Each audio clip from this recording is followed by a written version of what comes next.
I'm just relaxing backstage here at the Comedy Attic. You know, I'm celebrating my 22nd year of doing comedy this year.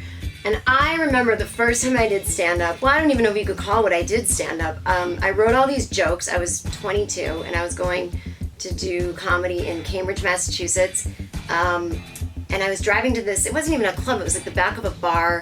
And it was like, look, it went well, but only because I was performing in front of like 20 people my age who wanted to see what was known back then as alternative comedy. So this is one of those things where I didn't bomb or anything, but that can mess you up when you first do comedy. And so here's what happened. I had all these jokes written.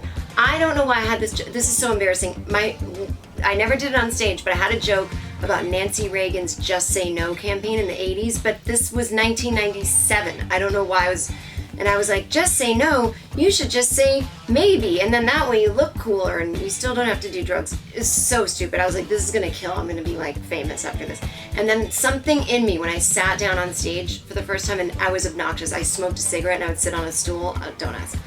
And I sat there and I was like, I don't think that's very funny. And so I just told the room a story about how I lied when I was a teenager about losing my virginity because I lost it in my later years as a teenager, and I wanted people to think I'd lost it earlier. So the story was funny because it was so raw and vulnerable and people liked it. So I was like, oh, I'm like the best comic in the world, basically.